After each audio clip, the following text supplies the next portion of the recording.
Answer this tonight because I think it's going to be one of the most important live chats we've ever done. What's the number one red flag we should never ignore, man or woman? And my answer is I ain't going to give you no fluff. A person who does not take accountability. That will be your biggest regret, is being with a person who does not take accountability. Everybody got flaws. Everybody got something to work on. But if you notice that in the very beginning, say for instance, a person is late for a date, or, y'all been talking the last couple of weeks and now all of a sudden they want to go 2-3 days without talking, no answering the text message, no calling you back, no letting you know that right now is not a good time. And anytime you bring up something to them that has bothered you, you get some type of circumvention or deflection, or the tables turned on you, or some type of excuse made. That's a person that does not take accountability. Or if you're just talking to a person in general about things that have gone wrong or things that they're not happy about in terms of their life right now, and none of it has to do with them. Granted, we all got some external situations and circumstances that happen to us we can't control. But if you literally talk to a person who's a victim in every situation, that person does not take accountability.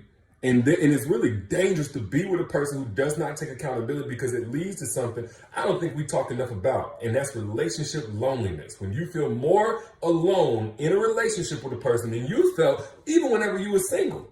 But before we get into that, man, because I want to peel that layer back. If you can see and you can hear me clearly, put your city, put your state down here in the comments. Put your city, put your state down here in the comments if you can see and you can hear me clearly right now, or give me a thumbs up, a heart, something. Let me know y'all can hear and see me coming through. And once I see that in a couple of seconds, we can get back on with the topic, because it's going to be a guy. I see him coming in. So again, the number one, I believe anyway, the number one red flag you should never ignore is a person who cannot and will not take accountability when they're wrong, for things they're unhappy about, just in a general sense. Now, we talked about a person that gaslights. And for those who don't know what gaslighting is, I'm not going to go too in depth because we went in on it in a different live chat. But a person who tries to gaslight you is basically trying to get you to distrust yourself. They're trying to get you to be invalid to yourself. So to distrust your common sense, to distrust your feelings, your needs, your desires, to feel invalid in things that hurt you. Then they do this with a series of manipulations that turn things around on you, that deflect, that turn the tables, that blame, that shame, passive aggressiveness, the whole nine. Again, it's a lot to get into when it comes to that. But just in a general sense of not taking accountability, being with a person who doesn't take accountability can end up creating the same effect on you because you love them as a person who's being gaslighted. And more than likely, you're probably being gaslighted anyway. But one of the things that you can suffer is relationship loneliness. Y'all, put I down in the chat if I'm talking to anybody when I'm talking about relationship loneliness. Being with a person, maybe even living with them, possibly even married to them, but feeling alone in a relationship. And I'm not talking about physically alone. I mean, sometimes you kind of wish you were physically alone, but emotionally alone, mentally alone, almost like a stranger to a person. Like the things that's going on with you, they could care less about. Like if you were to actually walk away and leave the relationship, they wouldn't care. They wouldn't bat an eye. Meanwhile, you were emotionally invested into a point where even though you're not fulfilled and you're not connected with this person, you're so attached, it would really hurt you to walk away. So you don't even have the strength to walk away because you didn't get into that relationship at that level of vulnerability, preparing to walk away, thinking that you would have to walk away.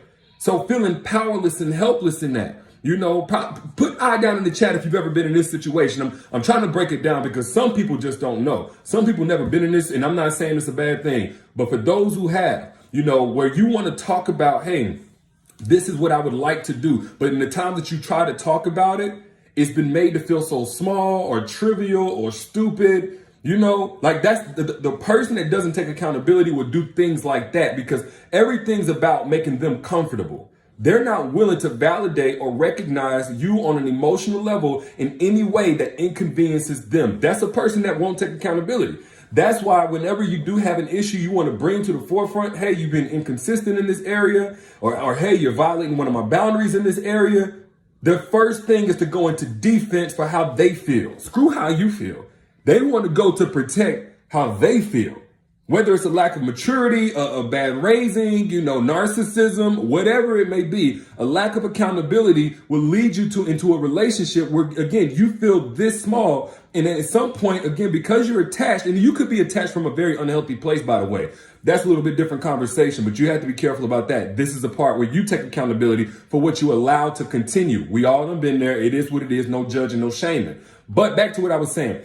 When you're with a person that makes you feel this small, you eventually get to a point where you people please just to try to keep peace in the relationship. Put I down in the chat if you've ever done that. People pleasing is whenever you put your needs last and another person's needs first at the sacrifice of your needs. So you the one that's crying in your pillow at night going to sleep. You the one that's got high levels of stress day in and day out, eating you up from the inside out. Because you're with a person and you're vulnerable to a person and you're invested in a person that could care less about your emotional and mental state. Put I down in the chat if you've ever been there.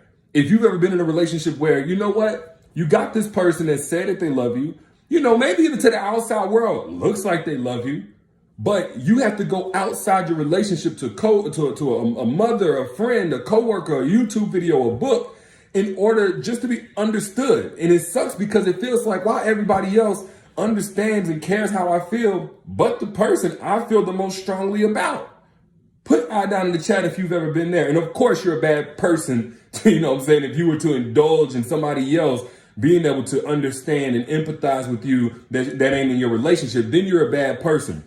Which is this kind of narcissistic if a person is actually trying to isolate you to just talk to yourself basically, or a counselor, and not to anybody else. But that's, again, a different conversation. Relationship loneliness is so dangerous. Again, I believe it causes perpetual levels of stress. You can't focus. A lot of women get into these relationships and dudes always blaming y'all for like, oh, she gained weight, she fell off. A lot of times women gain weight because they're eating comfort foods. They're emotionally eating as an emotional escape from a relationship where they're made to feel more lonely in that relationship than they did when they were single.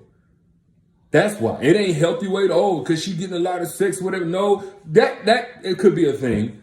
But what I've seen is women will get into a relationship, and the relationship not only not be a place of peace, but the relationship with the person who does not and will not take accountability for what they do wrong or for what they're not doing to meet their woman's emotional needs, it'll result in, I need other ways to just get through my day, or to try and get to sleep at night, or to keep myself from crying, or to keep from feeling like I'm going crazy, imploding from all of this stress and anxiety, being with somebody that feels like an emotionally complete stranger. And then add to that, if there's supposed to be any sex. I'm gonna tell you guys something, man. If you got a woman that doesn't want to be sexual with you, it more than likely doesn't have anything to do with something physical. It most likely doesn't have anything to do with you're working out or, whatever. It's emotional needs not being met.